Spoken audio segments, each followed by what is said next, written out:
तो कल अपने चर्चा शुरू की थी ना राजस्थान के नृत्य कला टॉपिक पे, और राजस्थान के नृत्य कला टॉपिक में अपने कितने नृत्य पढ़ दिए हैं, कितने प्रकार के नृत्य पढ़ दिए? 3 प्रकार के नृत्य पढ़ दिए हैं। सबसे पहला पढ़ा था अपना शास्त्रीय नृत्य, दूसरा कौन सा पढ़ा था? व्यावसायिक, तीसरा क्षेत्रीय नृत्य है। तो आज अपना 4 नंबर जो बचा हुआ है वो कौन सा बचा हुआ है?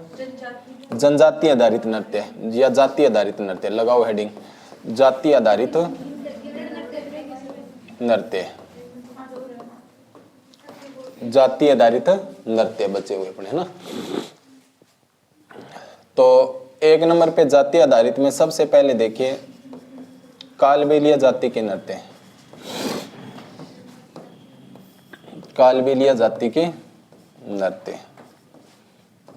कालबेलिया जाति है ना, इसको मैं कह सकता हूं सपेरा जाति। कौन सी जाति है? सपेरा जाति। यानी कि कालबेलिया जाति या सपेरा जाति के लोगों द्वारा जो नृत्य किए जाते हैं उनके बारे में चर्चा करेंगे अपने, ठीक है। तो देखो सबसे पहले कालबेलिया जाति का पहला नृत्य देखिए। पहला जो नृत्य आ रहा है वो कालबेलिया नृत्य ही आ रहा है, कालबेलिया नृत्य। सपेरा जाति का पहला जो नृत्य आ रहा है वो नृत्य कौन सा आ रहा है आपका? कालबेलिया नृत्य आ रहा है। कालबेलिया नृत्य के बारे में मैं बात करूं ना कि कालबेलिया नृत्य वर्तमान में कहाँ का प्रसिद्ध है, कालबेलिया नृत्य की प्रसिद्ध नृत्यांगना कौन रही है, कालबेलिया नृत्य में से कैसे कैसे पर्सन बन के अपने आते हैं, ठीक है ना।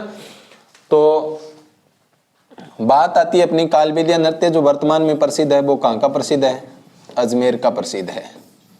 कहाँ का प्रसिद्ध है? अजमेर का है। अजमेर के अंदर एक स्थान आता है किशनगढ़, और ये वर्तमान में किशनगढ़ अजमेर का प्रसिद्ध है। और कालबेलिया नृत्य की प्रसिद्ध नृत्यांगना जो है, नृत्यांगना, कालबेलिया नृत्य की प्रसिद्ध नृत्यांगना जो है वो है आपकी गुलाबो सपेरा। कालबेलिया नृत्य की प्रसिद्ध नृत्यांगना जो रही है वो कौन सी सपेरा रही है? अपनी गुलाबो सपेरा रही है। कालबेलिया नृत्य की प्रसिद्ध नृत्यांगना तो गुलाबो सपेरा है।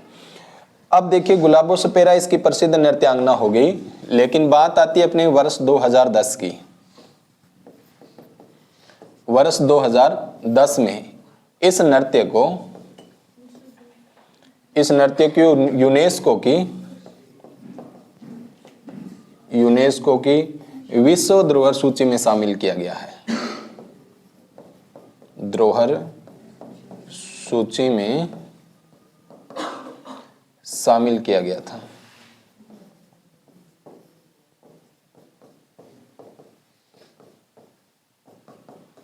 यूनेस्को की विश्व धरोहर सूची में वर्ष 2010 के बाद इस नृत्य को यूनेस्को की विश्व धरोहर सूची में क्या किया गया है? शामिल किया गया है।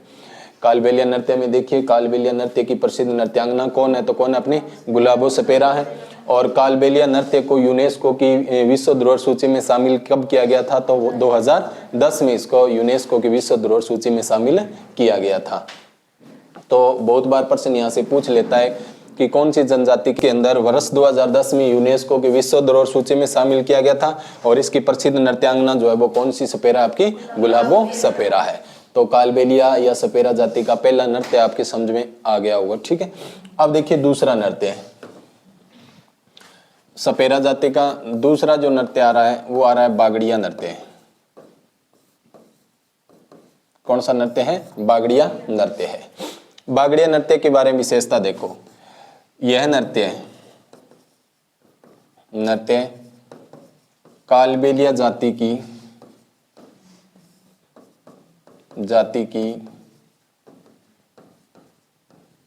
महिलाओं द्वारा, यह नृत्य कालबेलिया जाति की महिलाओं द्वारा भीख मांगते समय किया जाता है।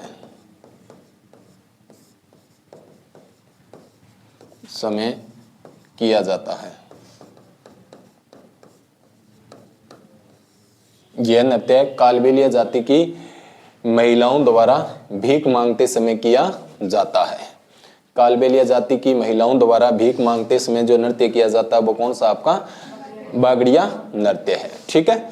तो देखिए कालबेलिया जाति के नृत्यों में सबसे पहला नृत्य मैंने कौन सा बताया है? कालबेलिया नृत्य बताया है। पहला नृत्य कौन सा बताया मैंने? कालबेलिया। दूसरा कौन सा बताया है? बागड़िया। कौन सा बताया है? बागड़िया। तीसरा जो बताया वो बताया है संकरिया नृत्य। कौन सा नृत्य है? संकरिया नृत्य है। चौथा जो बताया है वो है इंडोनी। और पांचवा जो है वो है आपका पणिहारी है। तो इनमें आपकी कोई ज़्यादा डिटेल नहीं बनती है, सीधा प्रश्न पूछा जाता है बहुत बार कि इंडोनी, संकरिया व पणिहारी जो नृत्य हैं वो किस जाति के नृत्य हैं। तो किस जाति के नृत्य बन जाते हैं आपके? कालबेलिया जाति के नृत्य बन जाते हैं। ठीक है, तो कालबेलिया, बागड़िया, संकरिया, इंडोनी, पणिहारी ये जो नृत्य हैं ये किस जाति के नृत्य हैं आपके? बागड़िया, सारे सारे कालबेलिया जाति के नृत्य हैं। ठीक है, तो कालबेलिया जाति के नृत्य आपके समझ में आ गए होंगे। अब देखिए अगले जो नृत्य मैं ले रहा हूं वो आ रही है भील जनजाति के नृत्य। जाति के नृत्य,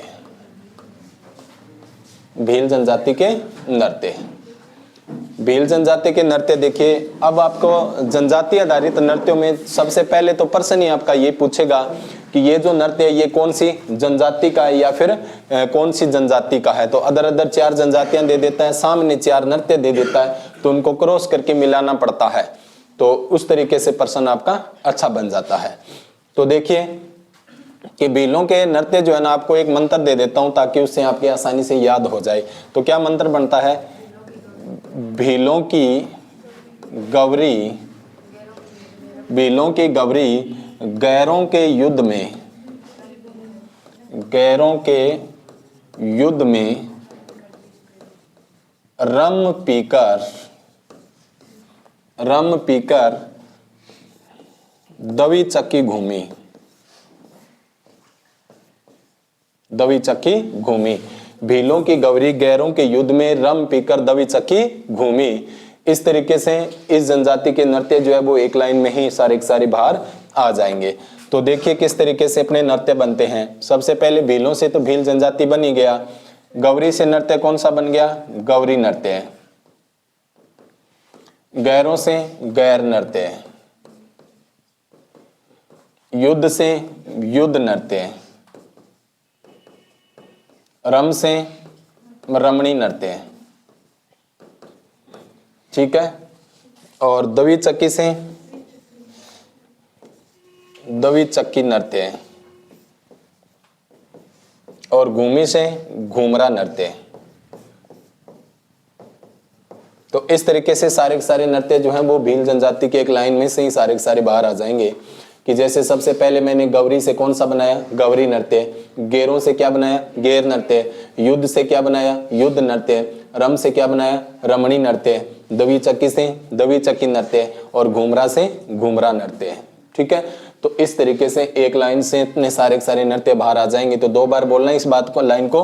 भीलों की गौरी गैरों के युद्ध में रम पीकर दवी चक्की घूमी। भीलों की गौरी गैरों के युद्ध में रम पीकर दवी चक्की घूमी। तो इस तरीके से एक लाइन से सारे सारे नृत्य अपने बाहर आ जाएंगे।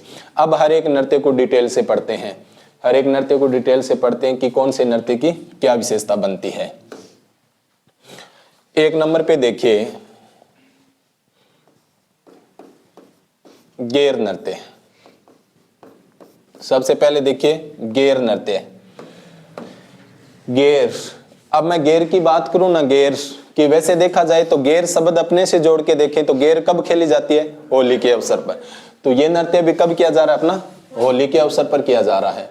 लेकिन इस नृत्य को करने की कलाकृति कैसी बन जाती है? इस नृत्य को करने की कलाकृति कैसे बन जाती है? मतलब कि सबसे पहले देखिए कि गैर नृत्य की उत्पत्ति आपसे पूछेगा कि गैर नृत्य की उत्पत्ति कहां से मानी जाती है। तो इसकी उत्पत्ति मानी जाती है कनाना गांव से, और कनाना गांव कहां का है? बाड़मेर का है। इस नृत्य की उत्पत्ति जो मानी जाती है वो कहां से मानी जाती है? कनाना गांव से, और कनाना गांव कहां का है? बाड़मेर का है। अब गैर नृत्य जो किया जाता है वो गैर नृत्य किया किस तरीके से जाता है कि देखिए ये पुरुष प्रधान नृत्य है। इस तरीके से पुरुष जो होते हैं वो गोल घेरा बनाते हैं। क्या बनाते हैं? गोल घेरा बनाते हैं। और गोल घेरा बना के और रंग बिरंगी क्या पहनते हैं? पोशाक पहनते हैं। रंग बिरंगी पोशाक पहनते हैं। यानी कि जब गैर नृत्य करने वाले जो नर्तक होते हैं तो वो इस नृत्य के अंदर गोल घेरा बनाते हैं और रंग बिरंगे क्या पहनते हैं? पोशाक पहनते हैं। जो रंग बिरंगी पोशाक पहनने वाले नर्तक जो होते हैं ना, नर्तक होते हैं रंग बिरंगी पोशाक पहनते हैं, तो वो क्या कहलाते हैं फिर? आपके ओंगी। रंग बिरंगी जो पोशाक होती है वो क्या कहलाती है? आपकी ओंगी कहलाती है। पर्सन आपसे पूछ ले कि ओंगी क्या है, तो क्या बन जाता है कि गैर नृत्य के दौरान नर्तकों द्वारा पहने जाने वाली विभिन्न रंगों की जो पोशाक होती है वो क्या कहलाती है? आपकी ओंगी कहलाती है। आई बात समझ में? फिर देखिए अगला पॉइंट्स कि ये जो नर्तक होता है ना, नर्तक होता है और नर्तक जब नाचता है, नर्तक जब नाचता है ना तो अपने हाथ के अंदर, ये जो इनका हाथ है, हाथ के अंदर क्या रखता है? खांडा रखता है। अपने हाथ के अंदर क्या रखता है? खांडा रखता है। अब आप कहोगे सर ये खांडा क्या होता है? कि जब नर्तक नृत्य करता है तो नृत्य के दौरान अपने हाथ के अंदर क्या रखता है? खांडा रखता है। और ये खांडा भी किसका बना होता है? लकड़ी का बना होता है।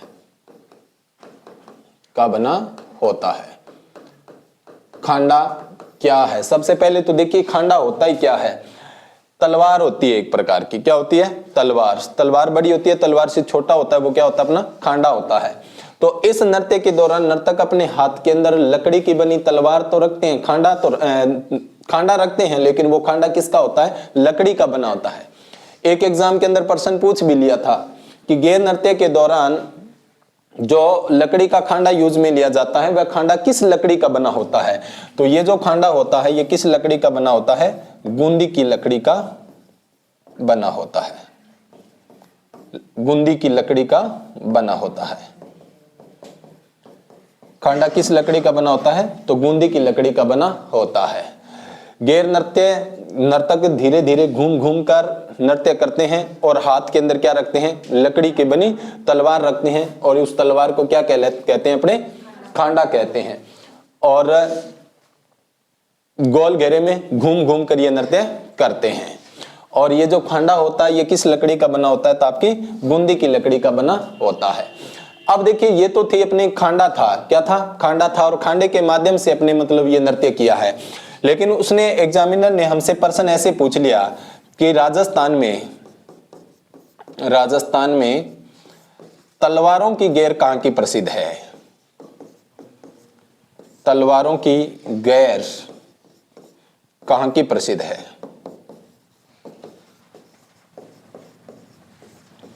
राजस्थान में तलवारों की गैर कहां की प्रसिद्ध है? तो तलवारों की एकदम प्रत्यक्ष गैर पूछे ना तो वो है आपके मेनार गांव की। कौन से गांव की है? मेनार गांव की। और मेनार गांव कहां का? आपका उदयपुर का है।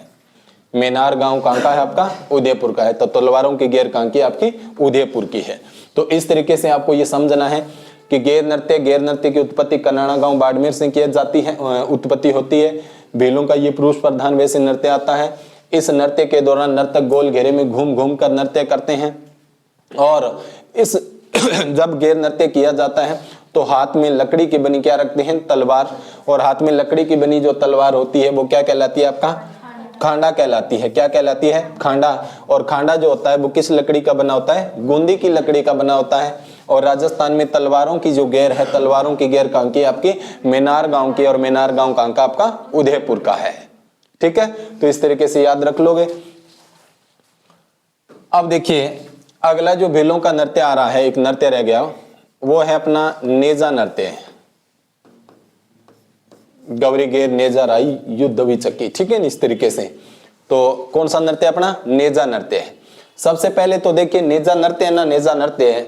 नेजा नृत्य का दूसरा नाम ही क्या बन जाता है? तो इस नृत्य का दूसरा नाम बन जाता है खेला नृत्य। इस नृत्य का दूसरा नाम क्या बन जाता है? खेला नृत्य नाम बन जाता है। कि पर्सन आपसे ऐसे पूछा कि राजस्थान में भीलों का एकमात्र ऐसा नृत्य है, राजस्थान में भीलों का एकमात्र ऐसा नृत्य जो वर्तमान में खेल बनकर रह गया है, वर्तमान में खेल बनकर रह गया है, तो कौन सा है आपका? कौन सा है? नेजा नृत्य है। अब देखिए नेजा नृत्य किया किसके द्वारा जाता है, कब किया जाता है, कैसे किया जाता है, वो सारी डिटेल अपने देखते हैं।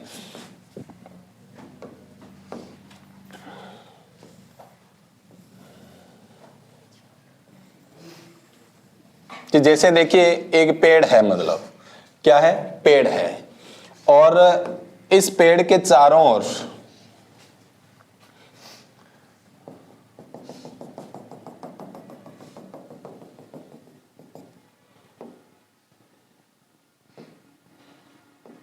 इस पेड़ के चारों ओर गांव की जितनी भी महिलाएं होती है, गांव की जितनी महिलाएं होती है, मतलब कोई बुढ़ी है, जवान है, छोरी है, और सारी मतलब महिलाएं होती है, आदिवासी गांव है, और गांव की महिलाएं, एक पेड़ है और उस पेड़ के चारों ओर क्या हो जाती है? गोल घेरा बनाकर खड़ी हो जाती है। और ये जो पेड़ होता है ना, पेड़ होता है, इस पेड़ के यहां पर एक टहनी के क्या बांध दिया जाता है? नारियल। इस पेड़ की एक टहनी के ऊपर क्या बांध दिया जाता है? नारियल बांध दिया जाता है। नारियल बांधने के बाद में क्या बात होती है यहां पर, कि जैसे यहां पर नारियल बांधा जाता है, नारियल बांधने के बाद में यहां पर इस पेड़ के क्या लगा दी जाती है? आग लगा दी जाती है। क्या लगा दी जाती है? आग लगा दी जाती है। क्या लगा दी जाती है? आग। आग लगाने के बाद में फिर ये जो गांव होता है भीलों का, उस गांव के अंदर अलाउंस कर दिया जाता है कि अपने गांव का कोई भी युवक है, आदमी है, कोई सूरवीर है, मतलब कि ऐसा कोई सूरवीर है जो इस पेड़ पे जाके इस अग्नि में से होते हुए नारियल को नीचे उतार के लेके आ जाए, नारियल को नीचे उतार के लेके आ जाए। तो ऐसा कोई काम करेगा, क्या करेगा? कोई सूरवीर होगा, वही करेगा कि अपनी जान पे खेल के और यहां से नारियल उतार के लेके आए। ठीक है, बहुत सारे लड़के खड़े, आदमी जो होते हैं हाथ खड़े कर देते हैं, मैं करूंगा, मैं उतार के लेके आ जाऊंगा, मैं उतार के लेके आ जाऊंगा। लेकिन उसके बदले हमें इनाम क्या मिलेगा? फिर यहाँ की जो कमेटी होती है वो इनाम के रूप में क्या कहती है कि जो भी एकदम सेफ तरीके से अपनी जान पे खेल के ये नारियल उतार के लाके दे देगा ना, तो वो चाहेगा ना कि ये गांव की कोई भी महिला खड़ी है, यहाँ पर सारी जितनी भी महिलाएं खड़ी है, उसने कह दिया कि ये यहाँ पे कमली खड़ी है, ये यहाँ पे धमली खड़ी है, ये यहाँ पे दापा खड़ी है, ये यहाँ पे रोशनी खड़ी है, सारी की सारी महिलाएं खड़ी है। उसने कह दिया मेरे को तो किसके साथ में शादी करनी है? कमला के साथ में शादी करनी है, धापा के साथ में शादी करनी है, उसके साथ शादी करनी है। तो उसकी इनाम के रूप में उसी महिला के साथ में उसकी क्या करवा दी जाती है? शादी करवा दी जाती है। लेकिन आप लोग ऐसे मत सोचना कि सर हम तो ऐसे 2 नारियल उतार के लेके आ जाएं ताकि बिहार से हमारा पीछा छूट जाए। आपको तो बिहार ही जाना पड़ेगा, ठीक है? तो इस तरीके से ये नृत्य किया जाता है। आई बात समझ में? तो नारियल उतार के लेके आएगा, उसके साथ में फिर इसकी क्या कर दी जाती है? जिस महिला के साथ में कहे उसके साथ में इसकी शादी कर दी जाती है। तो इस तरीके से वर्तमान में ये नृत्य है वो क्या बन के रह गया? एक खेल बन के रह गया है, ठीक है? नेजा नृत्य, तो नेजा किस जनजाति का नृत्य? आपका भीलों का नृत्य है, ठीक है? अब देखिए अगला नृत्य है, अगला जो आ रहा है युद्ध नृत्य। युद्ध नृत्य, युद्ध नृत्य, युद्ध नृत्य में बात करें अपने, तो यह एक वैसे देखें तो पुरुष प्रधान नृत्य है, प्रधान नृत्य है। यानी कि ज्यादातर युद्ध जो लड़ते हैं वो कौन लड़ते हैं? पुरुष ही लड़ते हैं। लड़ाई जो ज्यादा करते हैं वो कौन करते हैं? अपने पुरुष ही तो करते हैं, ठीक है? लेकिन इसमें क्या होता है कि इसमें बाकायदा इस युद्ध तो नृत्य है, इसमें से नहीं है कि लड़ाई होती है, इसमें युद्ध जैसी कलाकृतियां करके दिखाते हैं, युद्ध जैसी कलाकृतियां करके दिखाते हैं, कृतियां करके दिखाते हैं।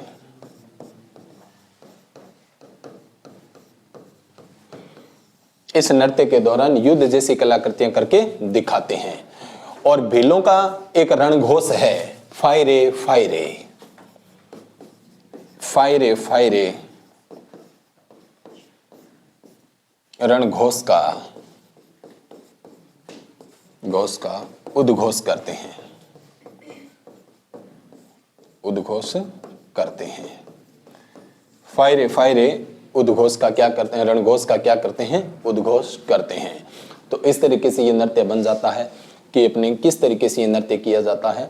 तो युद्ध जैसी कलाकृतियां इस नृत्य में करके दिखाई जाती है। और ये जो नृत्य है, इस नृत्य के दौरान भीलों का रणघोष फायरे फायरे का क्या किया जाता है? उद्घोष किया जाता है, ठीक है? अब देखिए एक नृत्य जो आता है भीलों का, वो नृत्य आता है दवी चक्की नृत्य। दवी चक्की नृत्य। दवी चक्की नृत्य में देखिए कि दवी चक्की नृत्य में क्या होता है। दवी चक्की नृत्य में दो अर्धवर्त घेरे होते हैं, इस तरीके से घेरा होता है। इसमें आधे में क्या खड़े हो जाते हैं, पुरुष खड़े हो जाते हैं, और आधे में क्या खड़ी हो जाती है, महिला। महिला व पुरुष अर्धवर्त घेरे में खड़े होकर ये नृत्य करते हैं। अर्धवर्त घेरे में खड़े होकर यह नृत्य किया जाता है।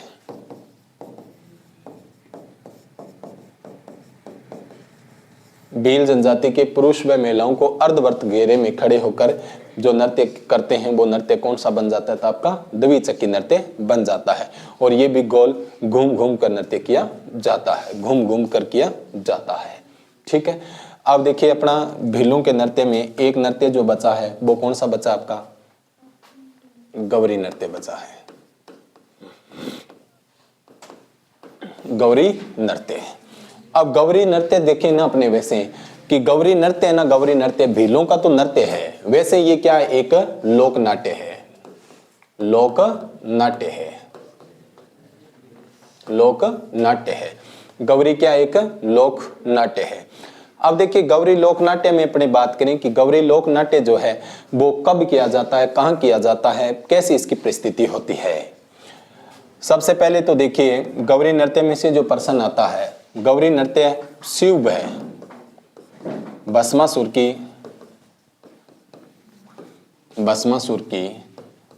कथा पर आधारित है।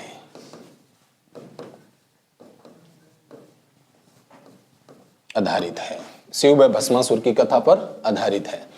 और वैसे आप लोगों को शिव व भस्मासुर की कथा का तो पता ही होगा कि शिव भस्मासुर की कथा क्या थी। पता है क्या, नहीं पता है तो देखो, भगवान शिव है और इसका एक परम भक्त है भस्मासुर। भस्मासुर कौन है, भस्मासुर है।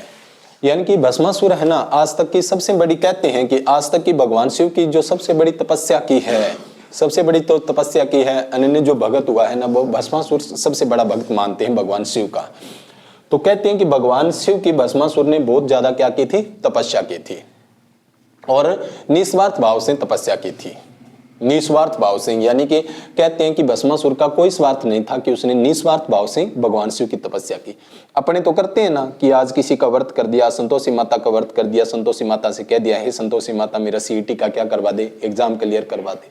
मंगलवार का किया हनुमान जी बाबा से, हनुमान जी बाबा एलडीसी हाईकोर्ट में तो सिलेक्शन करवाई दे, लेकिन हनुमान जी बाबा कभी सिलेक्शन नहीं करवाता है। वो हमारी एक क्या है, साधना है, हमारा विश्वास है। एग्जाम क्लियर कब होगा, कि जब अपनी अच्छी मेहनत करेंगे।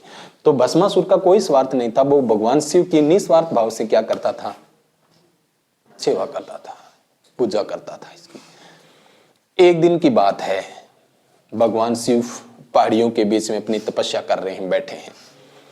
भस्मासुर वहां आ जाता है, तो भगवान शिव अपनी पलक खोलते हैं, तो भगवान शिव भस्मासुर से कहते हैं कि भस्मासुर तूने आज तक मेरी तपस्या की है, लेकिन तूने मेरी तपस्या के दौरान तूने मेरे से कुछ मांगा नहीं है।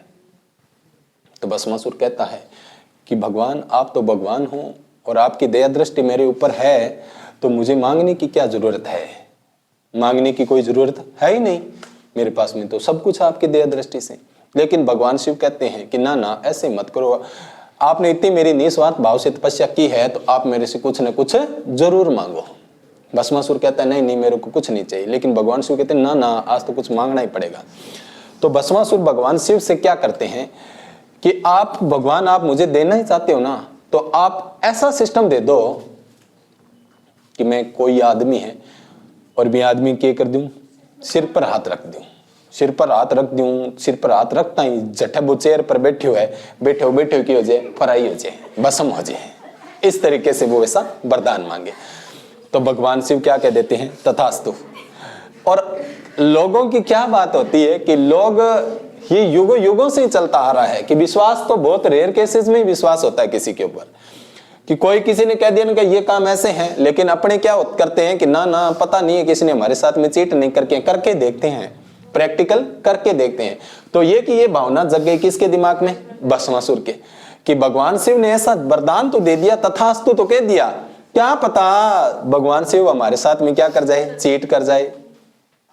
तो ये क्या करके देखते हैं, प्रैक्टिकल करके देखते हैं। अब चारों इधर उधर प्रैक्टिकल करके किसके देखें, चारों ओर सुनसान पहाड़ियां पड़ी है, तो सिर्फ और सिर्फ वहां पर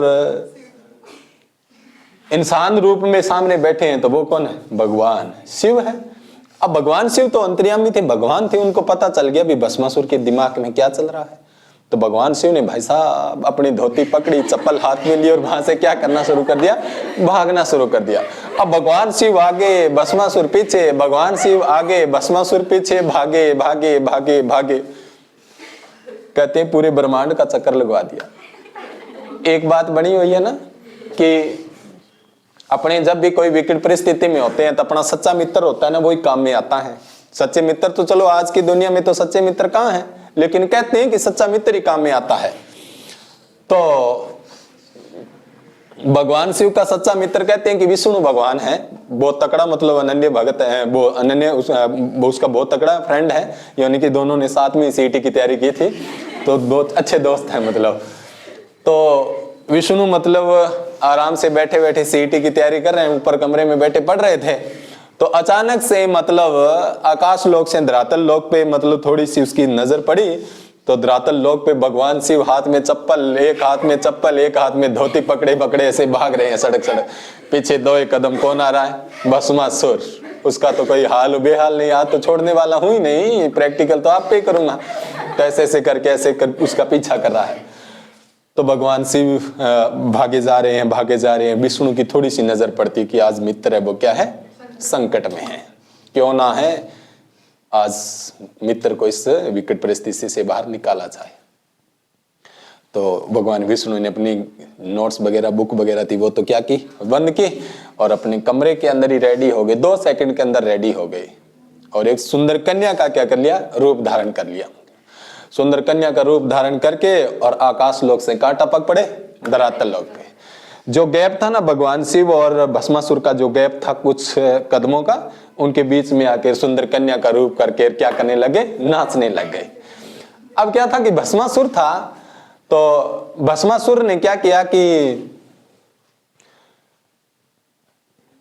भगवान शिव को तो भूल गए, और वो सुंदर कन्या आई बीच में नाचने लगी ना, तो सुंदर कन्या के साथ में क्या करने लगे, नाचने लगे। देखना एक नारी अपने कितना संकल्प प्रैक्टिकल करके देख रहा था, और एक नारी के वियोग में वहीं पे आके ऐसे नाचने लग गया मतलब। तो वो नाचे नाचे नाचे, तो वो भगवान विष्णु एक सुंदर कन्या के रूप में जो रूप धारण कर रखा था ना, तो नाचे नाचे नाचे नाचे, तो उसको पता था कि भी आखिर में मेरे को इसको क्या करवाना है, सिर पर हाथ रखवाना है। तो वो सुंदर कन्या अलग अलग अपने स्टेप करे, जैसे अपने डांस करते हैं ना, कभी अपने नागन डांस करते हैं, कभी हाथ हिलाते हैं, कभी पैर हिलाते हैं, कभी कुछ ऐसे करे। तो कभी भगवान विष्णु बैठे तो भस्मासुर बैठे, आंखों में आंखें डाल डाल के ऐसे नृत्य करे। भगवान भस्मासुर ने सोचा आज तो देखो कितने अपने भाग ही खुल गए। भगवान शिव के पीछे आज से 15 दिन पहले भागता तो ये सुंदर कन्या मेरे भाग्य में 15 दिन पहले ही आ सकती थी। ऐसे मन में भी सोचे और नृत्य करते जाए। बैठे तो बैठे, नागिन बने तो बने, ऐसे पूरे स्टेप उसके बराबर करे। आखिर में क्या होता है कि भगवान विष्णु ने को पता चल गया कि अब ये मेरे ऊपर क्या हो गया, एकदम रीत चुका है। तो आखिर में उन्होंने क्या किया कि अपने सर पे हाथ रखा। भगवान विष्णु ने अपने सर पे हाथ रखा, तो वो तो हिला सर पे हाथ रखेगा। तो भस्मासुर ने, भगवान विष्णु ने जैसे स्टेप में अपने सिर पे हाथ रखा, तो भस्मासुर ने भी अपना हाथ रखा। हाथ रखते ही और वंका वहीं क्या हो गया, फराई हो गया, यानी कि भस्म हो गया। तब जाके हाँ भगवान शिव थोड़े से मतलब आनंदित, अरे वाह आज तू नहीं होता तो ये तो मेरे को क्या करता, भस्म कर ही देता, मेरा तो काम निपटा ही देता। तो इस तरीके से विष्णु भगवान को किसने बचाया, विष्णु भगवान ने भगवान शिव को बचाया। और तभी से मतलब इस पूरी लोक कथा के ऊपर, शिव व भस्मासुर की कथा के ऊपर अपना कौन सा नृत्य बन जाता है, तो गौरी नृत्य बन जाता है, जो एक क्या अपनी लोक नाट्य है। तो इसकी कहानी तो आपको समझ में आ गई होगी, शिव व भस्मासुर की कथा के ऊपर आधारित है। लेकिन बात क्या है बेटा कि ये नृत्य किया कहां पर जाता है, ये नृत्य किया कहां पर जाता है? ये नृत्य गांव की ग्वाड़ में किया जाता है, ग्वाड़ में किया जाता है। यह नृत्य गांव की ग्वाड़ में किया जाता है। अब देखिए गांव की ग्वाड़ में किया जाता है। गांव की ग्वाड़ जानते हो क्या?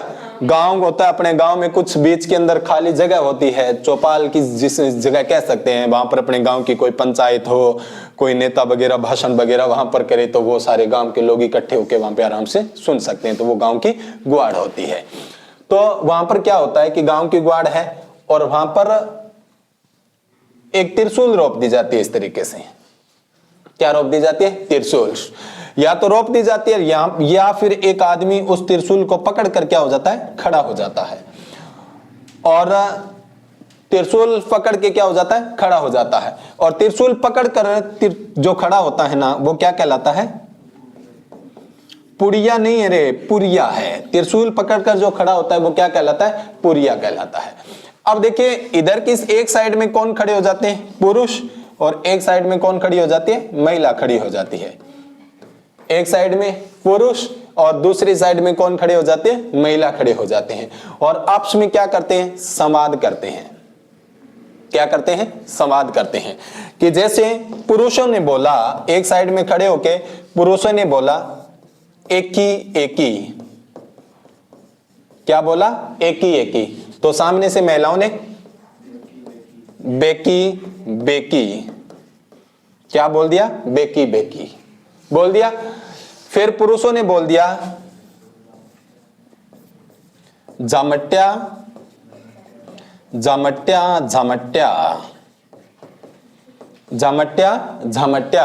तो सामने महिलाओं ने क्या जवाब दिया?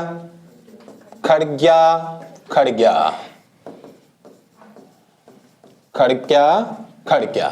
ठीक है। यानी कि जब पुरुषों ने बोला एकी तो सामने महिलाओं ने क्या जवाब दिया? बेकी। क्या जवाब दिया? बेकी। पुरुषों ने कहा झमट्या तो महिलाओं ने क्या? खड़ गया। आखिर में पुरुष बोलेंगे काली। क्या बोलेंगे? काली। तो सामने से महिलाएं क्या कहेगी? काली होगी तेरी माँ, हम तो कैसे हैं? गुजरी जैसी हैं। काली। तो सामने से महिलाओं के क्या आंसर आएंगे? गुजरी। तो इस तरीके से मतलब ये संवाद आधारित एक प्रकार का नृत्य बन जाता है। और ये कितने दिन चलता है? ये नृत्य 40 दिन चलता है। नृत्य चलता कितने दिन है? 40 दिन चलता है। ठीक है। और 40 दिन चलता है। शुरू कब होता है अपना? रक्षाबंधन के दिन शुरू होता है। रक्षाबंधन से शुरू होकर 40 दिन चलता है। रक्षाबंधन से शुरू होकर 40 दिन चलता है। 40 दिन चलता है। अब देखिए दो बातें इसमें और देखिए कि नृत्य समाप्ति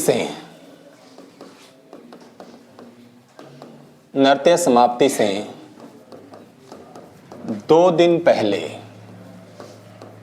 नृत्य समाप्ति से 2 दिन पहले कुम्हार के घर जाते हैं। ये इनमें से एक जो नृत्य करते हैं उनमें से एक आदमी कुम्हार के घर जाता है। से 2 दिन पहले कुम्हार के घर जाते हैं। वहां से मिट्टी की मटकी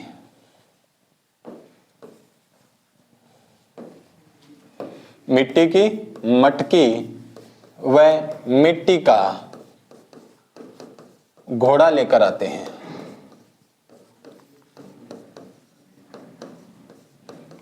मिट्टी की मटकी व मिट्टी का घोड़ा लेकर आते हैं। नृत्य समाप्ति वाले दिन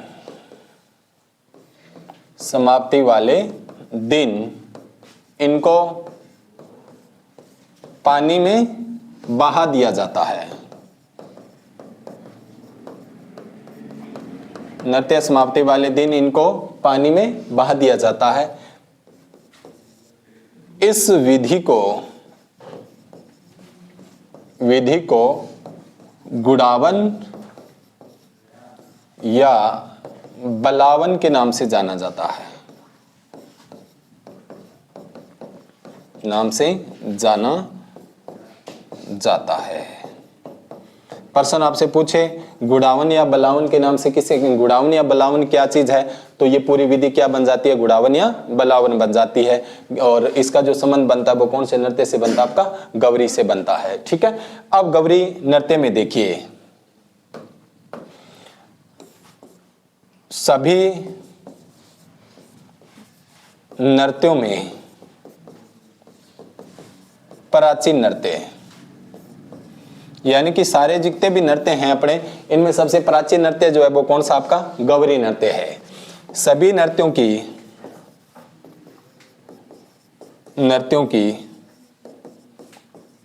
रीढ़ की हड्डी या फिर कह सकते हैं मेरु रज्जु, सभी नृत्यों की रीढ़ की हड्डी या मेरु रज्जु के नाम से किस नृत्य को जाना जाता है, तो गौरी नृत्य को जाना जाता है।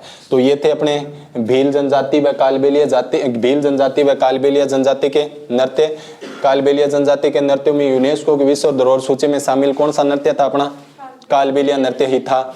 फिर अपने भील जनजाति के नृत्यों में मैंने आपको एक लाइन दी थी, लाइन क्या थी, भीलों की गौरी गैरों के युद्ध में रम पीकर दवे चक्के घूमी। सीधा पूछे तो बता देना, वहां से सीधा याद कर लेना उस लाइन को, और डिटेल में से पूछे तो इन विशेषताओं में से हर बार एग्जामिनर है वो एग्जाम में प्रश्न पूछता है। ठीक है, अब अपने अदर जनजातियों के टॉपिक जो बचे नृत्य बचे हैं वो पढ़ते हैं अपने नेक्स्ट क्लास में।